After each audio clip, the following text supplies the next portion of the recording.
Se você está pensando em investir ou já investe, mas nunca sabe qual que é o melhor fundo, qual que é o melhor investimento, qual foi o melhor desempenho, hoje eu vou bater um papo com a galera da Mais Retorno, que justamente compara tudo isso para você, além de oferecer muito material educativo para quem está começando a investir. Eu sou César Esperandio, economista aqui do Economy, que é a tradução da economia.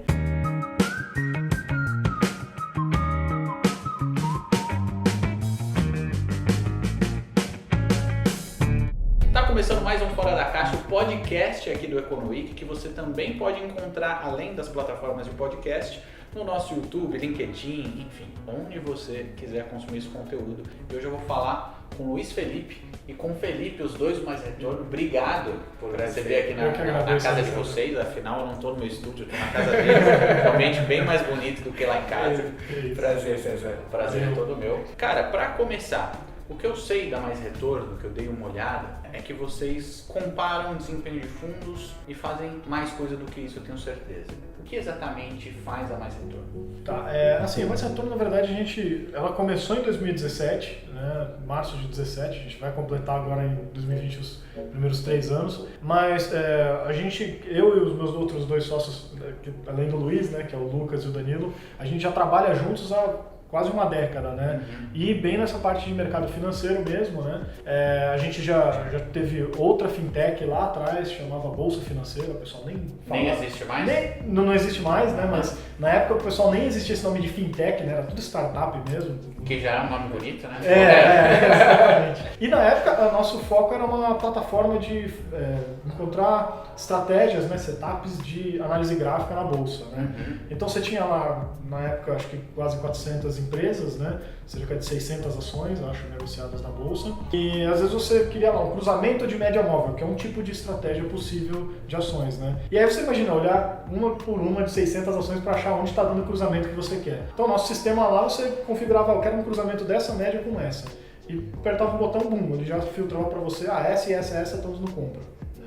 Era basicamente isso, né? E a gente tinha já experiência online, porque era um serviço, era como se fosse modelo de assinatura mesmo, né? Só contratava, tinha gráficos, tinha esse rastreador, tinha outras informações de análise gráfica. Então a gente já entendia bem de internet, entendia já de mercado financeiro, principalmente essa parte de análise gráfica. E num momento ali que até a gente entrou num momento bem ruim, né? Que foi depois da crise de 2008, então o mercado de ações ficou meio que estagnado ali de 2010 até quase 2015, 2016, né? E nesse meio tempo a gente teve que acabar ampliando um pouco o escopo, né? E uma coisa que estava já começando a surgir na época era a questão de assessoria de investimentos, né? XP já estava crescendo, com o modelo lá de shopping center financeiro, que até então era meio que uma novidade, né? Hoje em dia meio que todo mundo já tem, né? Mas na época era uma novidade. E aí depois até uma conversa com o pessoal da XP lá, chegou um acordo da gente fazer uma parceria, né? E só que a gente ainda não tinha trabalhado com assessoria de investimentos, a gente tinha trabalhado com um negócio de tecnologia para a Bolsa, né? E aí o que a gente descobriu que a gente passou 1 ano e meio tentando fazer prospecção de clientes no modelo padrão, né, que era basicamente vender curso presencial, bater porta a porta e tudo mais, e a gente simplesmente não sabia fazer esse trabalho, né? E 1 ano e meio depois que a gente estava quase que desistindo desse formato, a gente falou, mas espera aí, a gente tem um modelo padrão, né? Só que o que a gente sabe fazer é se comunicar com as pessoas pela internet, né? Isso que a gente sempre teve um feedback bom, a gente sabe desenvolver uma tecnologia legal, né? E isso lá em 2013, era no momento que a Dilma tinha derrubado os juros pela primeira vez lá para patamares de 1 dígito, marretada, né? Na marretada, exatamente. E aí a gente falou, pô, com esses juros baixos estava bombando fundos de investimentos, né? E estava bombando também fundos imobiliários, estava tendo um monte de IPO, né? Na época que começou a rolar aqueles IPOs de fundo imobiliário de agência bancária, sabe? E aí a gente falou, então vamos fazer um site, a gente já tinha um site chamado Melhores Ações, vamos fazer um site chamado Melhores Fundos e falar desse assunto e conversar com investidores lá de uma forma mais simples, né, descomplicada e oferecer esse serviço de assessoria. E aí que o negócio começou a dar certo, né? Então lá em 2013 a gente descobriu esse formato de prestar esse serviço de comunicação aí de investimentos e que foi o que a gente começou a tocar desde lá. De lá para cá a gente se fundiu com outra empresa, passou um tempo lá como executivos, né? E depois de ter uma experiência legal lá, ter desenvolvido um negócio legal com o pessoal, a gente decidiu que a gente tinha que voltar às origens e fazer um formato mais parecido com o que a gente tinha feito nesse Melhores Fundos e no Bolsa Financeira, né? E aí por isso que em 2017 a gente criou Mais Retorno de novo com esse intuito, né? Era a ideia de se comunicar com o pessoal na internet, né? Porque a gente já sabia que tinha muito conteúdo na internet. Em 2017 não tanto quanto hoje, mas já tinha muita coisa, mas a gente via que tinha um gap assim, ou ele era uma comunicação legal, mas não saía muito do básico, ou ele era uma comunicação avançada, mas ainda assim aquele papo técnico de gestor, aquela coisa assim que não se comunicava muito bem com as pessoas, né? Então a gente falou, então ainda tem um espaço para a gente voltar e entrar bem naquele meio do caminho. A gente fala num formato agradável, mas a gente sai do básico e a gente fala de investimentos mesmo, né? Cara, legal. E é exatamente o que vocês estão fazendo hoje. Exatamente. O cara que quer conhecer o mais retorno, ele paga por isso? Ele consegue ter acesso à comparação de fundos? E vocês fazem mais coisas do que isso, eu imagino. Ele paga por isso ou ele consegue ter um acesso gratuito, mesmo que mais limitado? Não, hoje em dia a única coisa que ele pagaria mesmo são os cursos, que daí tem uma dedicação toda, uma produção e tudo mais, é uma coisa mais fechadinha, né? Mas tirando isso, nossa, a gente já tem ali mais de 1.300 textos no site, a gente tem 200 vídeos no YouTube, agora a gente tem o nosso podcast também. Tudo gratuito também. Tudo gratuito, tudo informação gratuita. E depois, se essa pessoa se interessa em ter um serviço mesmo mais próximo da prática de investir, né, aí a gente tem uma empresa à parte, né, que não é propriamente o Mais Retorno, mas é um braço do Mais Retorno, que é a parte de assessoria de investimentos. Né? E esse serviço ele é pago mais indiretamente, né? Porque, como é no formato de escritório de investimentos da XP, né, que é nosso parceiro, o investidor ele não tem que pagar um boleto para ter esse serviço. Todo o investimento que ele faz já tem um custo embutido naturalmente, por exemplo, num fundo. Ele já paga lá uma taxa de administração, já paga lá uma taxa de performance normal, mas ele pode ter o nosso serviço atrelado para ajudar ele a encontrar esses fundos, e não só fundos, né? Ações, fundos imobiliários, renda fixa, aquilo que é o objetivo dele, a gente ajuda ele, tô precisando disso, o que você tem aí? A gente vai ajudando essa pessoa a encontrar esses investimentos, né? Legal, cara. E o Luiz Felipe, ele é o cara que mais aparece nos vídeos e esse é um braço de vocês, um braço educacional, tentar entender o que a galera está demandando, dificuldade, etc. O que eu aprovo, assino embaixo. Mas no final das contas faz parte do modelo de negócio de vocês. Eu queria saber se isso faz parte do modelo de negócio por ser só uma estratégia de marketing ou ele também é rentável para vocês? Primeiro falar da essência do Mais Retorno, né? Isso a gente preza muito aqui quando a gente fala da cultura do Mais Retorno e o nosso grande objetivo é levar informação de qualidade para o investidor, qualquer investidor que seja, né? Então o que a gente busca trazer são conteúdos que sejam palatáveis, que sejam de fácil acesso. Até costumo dizer que o nosso objetivo é trazer que o investidor tenha acesso a informações, que ele consiga ter melhores investimentos com isso, que ele consiga acessar melhores investimentos com isso e a gente consiga facilitar a vida dele. Então no final das contas a gente quer facilitar a vida do investidor e do público em geral. Então você vê como estratégia das gravações do YouTube, por exemplo, um nicho, um tipo de nicho, um tipo de público. Dentro do Mais Retorno você vai encontrar os nossos artigos. Então esse pega um outro nicho de público.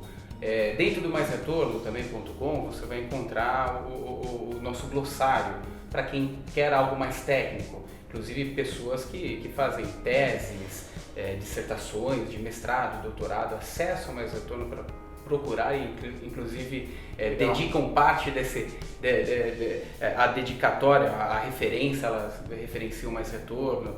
Então a gente procura trazer esse modelo como nossa essência. Logicamente, não estamos aqui para dedicar o nosso tempo de forma gratuita, né? Então por isso que nós temos essa questão, esse braço, mas ele não serve para qualquer um essa parte de assessoria, tá? É uma assessoria que ela é um pouco mais exclusiva, né? Então em grande parte a pessoa que acessa o nosso conteúdo tem acesso a quase 100% do conteúdo totalmente gratuito, tirando essa questão dos cursos e desse braço de assessoria de investimentos. E assim, até complementando o que o Luiz Felipe está falando, né, não é só quando a gente fala em conteúdo, é que na nossa cabeça a gente coloca uma coisa só, né? Não é só conteúdo, texto, vídeo e tal, mas tecnologia também, né? Então hoje a gente tem uma das ferramentas mais acessadas de avaliação e comparação de fundos, né? Porque dá para você comparar mais de um fundo, mas você quer ver só aquele seu fundo lá, você tem já um monte de informações sobre ele, né? E a gente até encara isso quase como um conteúdo, porque Porque o que a gente imagina com essa lâmina não é encher de número, dado, gráfico, que a pessoa bate aquilo e fala, nossa, preciso fazer um curso para entender isso. Embora a gente até tenha um curso para ensinar como fazer isso de forma mais técnica, né? Mas a ideia, quando a gente pensa sempre nesse tipo de ferramenta, é que uma pessoa leiga, que procura o fundo dela lá no Google, encontra a gente, abre aquela lâmina e ela consegue já ter uma ideia de aquele fundo é legal, aquele fundo não é, né? Tem bastante informação, né? E hoje em dia a gente tem, inclusive, a pessoa entra, tem um monte de informação, não é aquele fundo que ela procura, ela tem algumas sugestões ali, tem um chat ali no canto que ela pode tirar dúvidas, que a pessoa fica ali no horário comercial sempre disponível para tirar dúvidas. Então, a nossa ideia quando a gente fala em conteúdo é mais amplo do que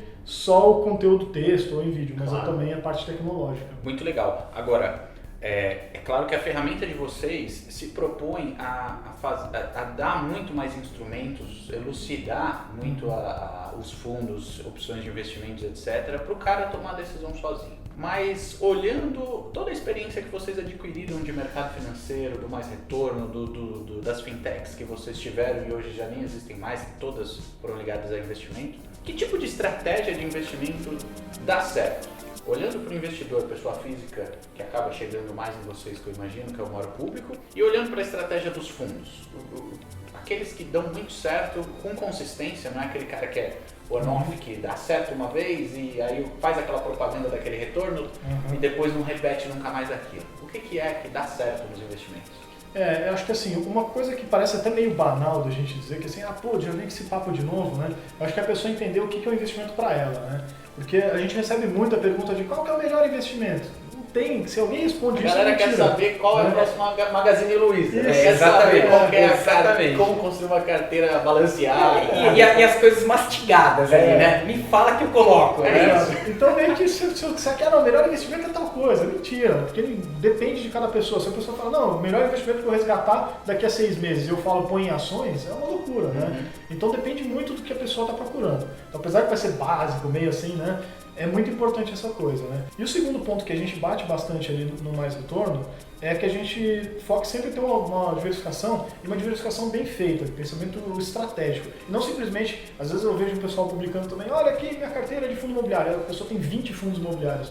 É meio inútil isso. Não dá para dar atenção para todos. Não dá para dar atenção para todos e no final ela nem está diversificando tanto risco, você vai ter um monte de fundo imobiliário igual, né? Então assim, se a pessoa ela quer construir um patrimônio financeiro ali mesmo, que os investimentos dela ajudem, né, o rendimento dos investimentos dela ajudem ela a alcançar um patamar diferenciado lá no futuro, aí ela tem que pensar a longo prazo, né? Qualquer coisa de curto prazo a gente acha que é aposta. É gambling, né? Ela fazer investimento, ela ir lá para Las Vegas vai meio que dar a mesma coisa, né? Você acha que foi uma evolução dos negócios que vocês tocaram e da mentalidade de investimentos de vocês, dado que vocês começaram com uma fintech de análise gráfica, que no final das contas acaba pegando muito o público que faz day trade, que busca o lucro no curto prazo, e hoje vocês estarem mais focados nessa estratégia de investimentos de longo prazo, mais sustentável, mais tranquila, na minha opinião, de se investir do que ficar naquela loucura de preocupado com a bolsa daqui, a bolsa do Japão, e subiu, desceu, enfim. Cara, ótima pergunta, nunca ninguém tinha feito ela e realmente, no começo a gente também tinha essa vontade de, vou fazer um monte de trade ali e ganhar dinheiro rápido e tudo mais. E a gente aprendeu assim, que eu não desconsidero a análise gráfica, que nem o pessoal que fala assim, a análise gráfica é para day trader, ele não funciona, não serve para nada. Eu acho que ela é uma ótima ferramenta auxiliar, né?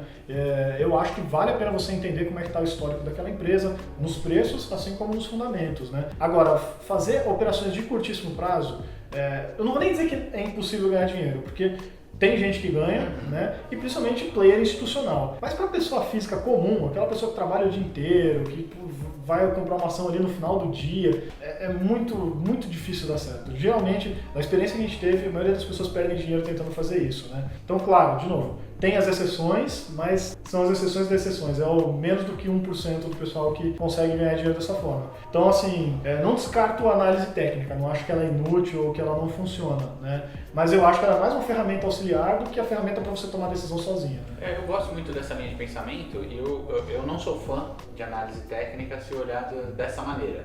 De vamos fazer dinheiro, tem que ser rápido.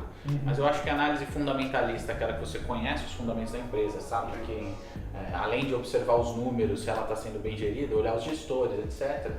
Eu gosto dessa estratégia de mais longo prazo para decidir se compra ou não, e eu acho que a análise técnica ajuda muito no timing da decisão de compra ou de venda, né? Acho que as duas podem ser muito complementares, E no final das contas, quando você fala de investimento, vale aquela frase, né? Não existe almoço grátis, né?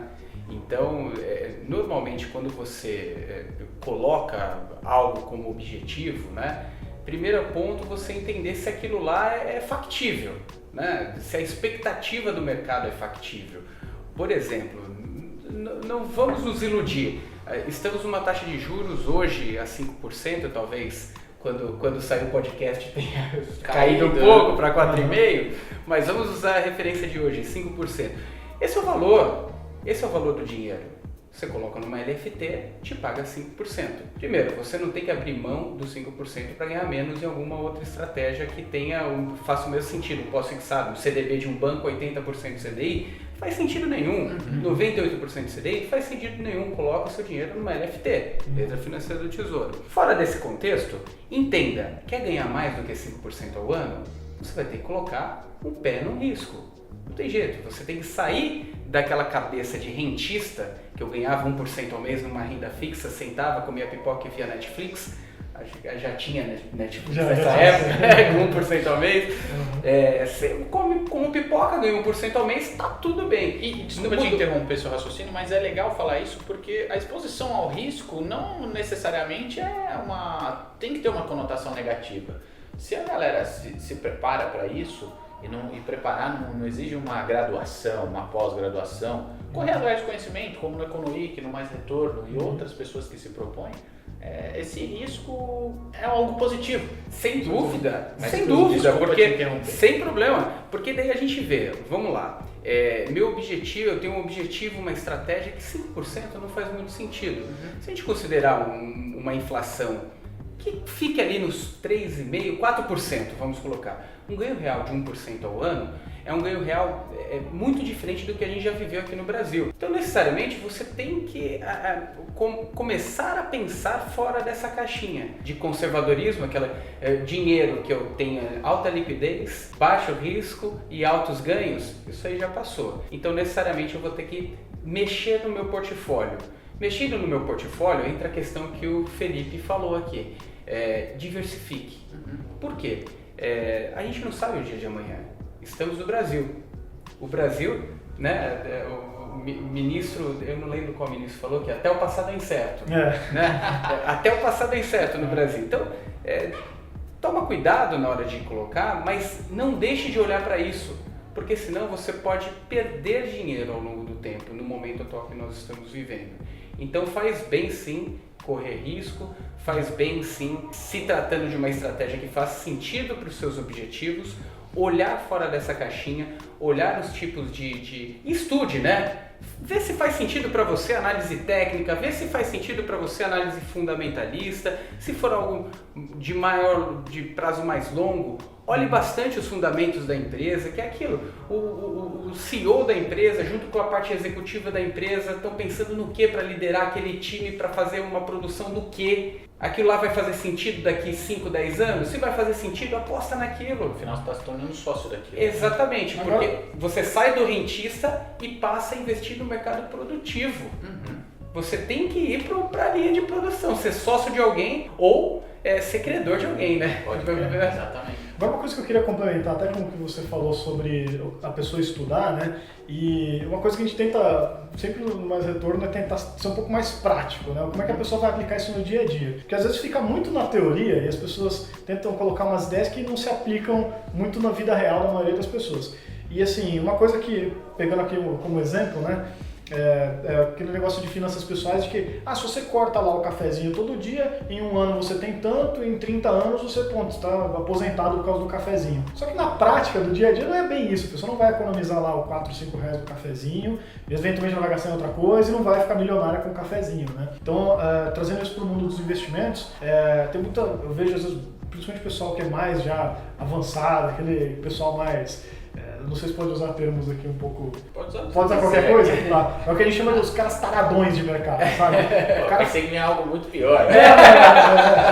Tá. Mas enfim, é o cara que... Esse ainda dá pra colocar até às 18, Não, dá pra colocar, mas é o cara que fica lá olhando o home broker o dia inteiro e o cara devora carta de gestor, relatório de research, não sei o quê. Aí esse cara vem falar assim, é bobagem colocar dinheiro em fundo porque você está pagando taxa de administração, você tem que investir sozinho em ações. Beleza, na teoria faz sentido, você está economizando lá os 2% ao ano mais taxa de performance e colocando no seu bolso. Na teoria. Na prática, a maioria das pessoas, até ontem, não queria sair do banco por preguiça. O cara queria deixar lá no CDBzão de 80% do CDI e estava feliz. Você acha que esse cara que saiu do bancão lá do 80% do CDI agora vai se debruçar em balanço para tomar uma boa decisão de comprar ou vender ações, né? Então é muito fora da realidade, né?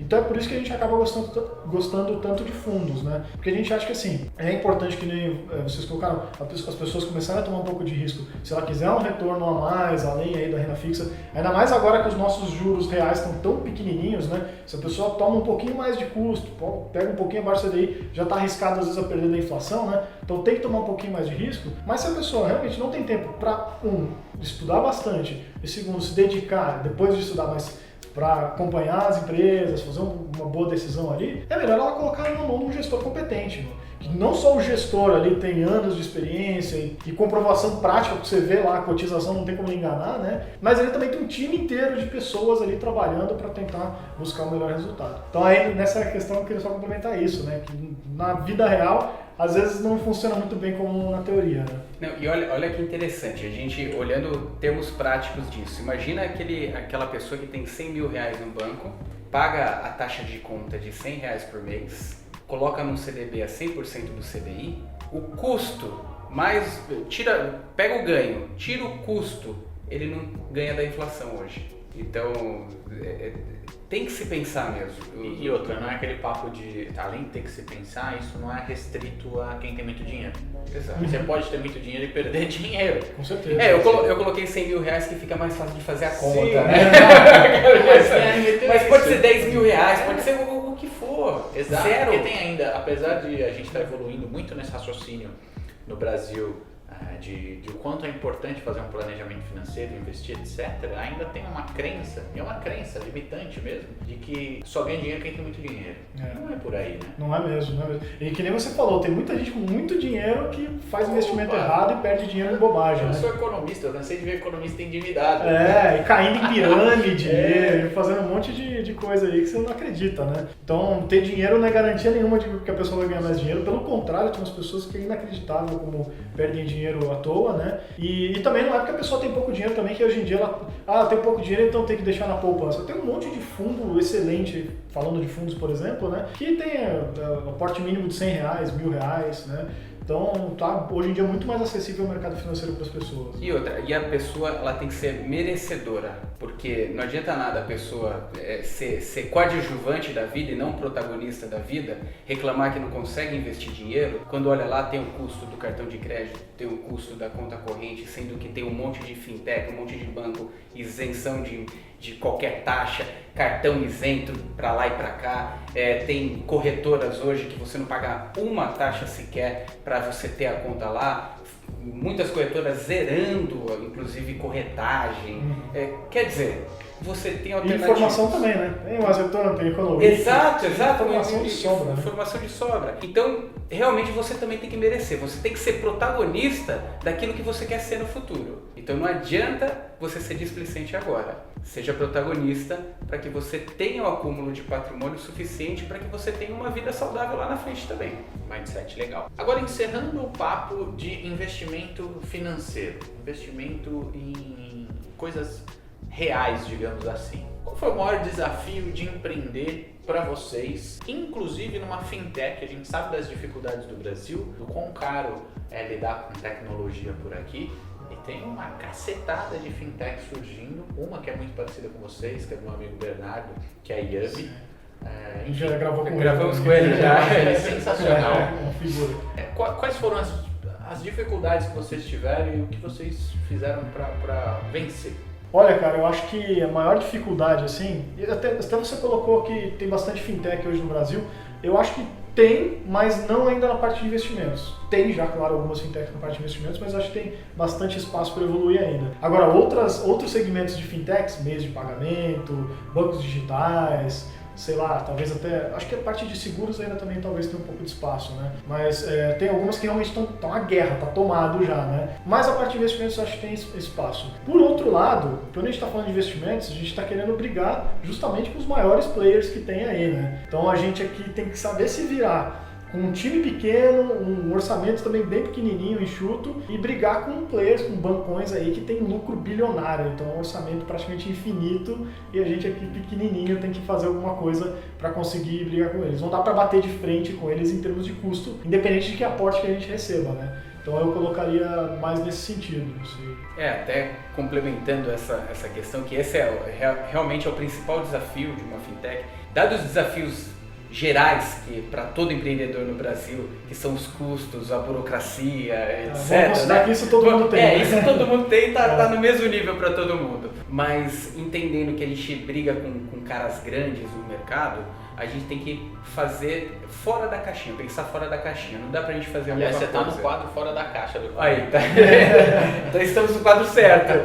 Tem que pensar fora da caixa. Então você tem que, cada vez mais a gente ouve a palavra ser disruptivo, que é fazer uma ruptura mesmo do sistema, a gente pensar questões de forma totalmente diferente. Muitas vezes a gente fala, eu quero ser a antítese bancária, né? Aquele cara que tem a meta, vai lá, te enfia a capitalização ali no meio, te coloca... Não, eu quero ser o contrário, eu quero ser aquele cara que vai fazer o investidor a pensar qual que é o objetivo dele, trazendo esse objetivo, dar um pool de oportunidades para ele entender o cenário, entender onde que ele pode pisar, até onde ele pode ir e com isso melhorar as ferramentas de decisão do próprio investidor. Então a gente procura ser muito fora, o outsider, aquele cara que vai andando aqui na lateral, os caras estão aqui degladiando, né? Aquela briga, taxa de administração, fundo pós-fixado a 3% da administração, a gente está aqui andando, lateralizando e ganhando público que segue, que entende o que é, qual é a função do mais retorno. A gente procura ser o mais imparcial possível, trazer informações que as pessoas consigam ter tomadas de decisão e com isso a gente entende que a gente vai fazer um trabalho diferente desses que vinham sendo trabalhados nesses grandes players. Aquele venda casada, né? Você fala dessa história, quem nunca teve uma história dessa na vida?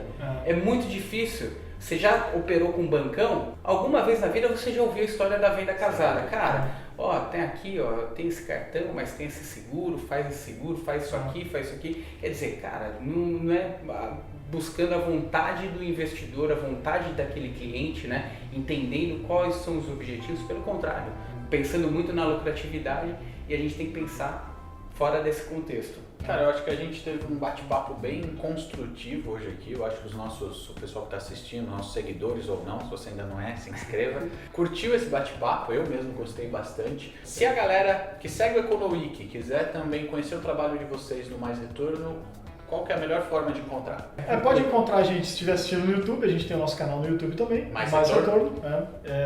Tem o nosso podcast, se estiver ouvindo o podcast também, que é o RetornoCast, tá nas principais plataformas, acho que a gente só não tá no Deezer talvez, mas tá no iPhone lá, tá no Spotify, Android, Spotify, enfim, tá nos principais. E principalmente o nosso site, que ali vai ter todos esses conteúdos que a gente está aqui, vão estar dentro do site também, né? Mais infinitos textos, a ferramenta de fundos. MaisRetorno.com.br. Só .com, maisretorno.com. O BR também funciona, redireciona, mas .com já serve.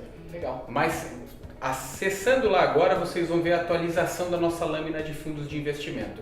Então, se você tiver algum fundo de investimento que te atraia, que você queira mais informações, clicando lá o nome do fundo de investimento, lá no Mais Retorno, vem uma lâmina completa para você, a estratégia do fundo, como ele vê a evolução dos cotistas, do patrimônio, drawdown, detalhes aí que muitas vezes são mais ocultados aí no mercado. A gente tenta trazer aí a luz pro investidor tomar uma decisão melhor aí. Legal, quero agradecer então a participação de vocês terem aceitado bater esse papo. Para você que está assistindo, compartilhe o conhecimento e manda esse bate-papo para quem você sabe que vai se aproveitar disso e mudar a postura financeira. Lembrando que a gente está no Instagram, Spotify YouTube, no blog Wall, LinkedIn, onde você quiser, você pode consumir o nosso conteúdo. E a gente também está com a lista VIP no Telegram para você que quer consumir esse conteúdo antes de todo mundo e bater um papo de economia. Conhecimento é sempre uma saída e até a próxima. Valeu, César. Um valeu, abraço. Até mais, gente.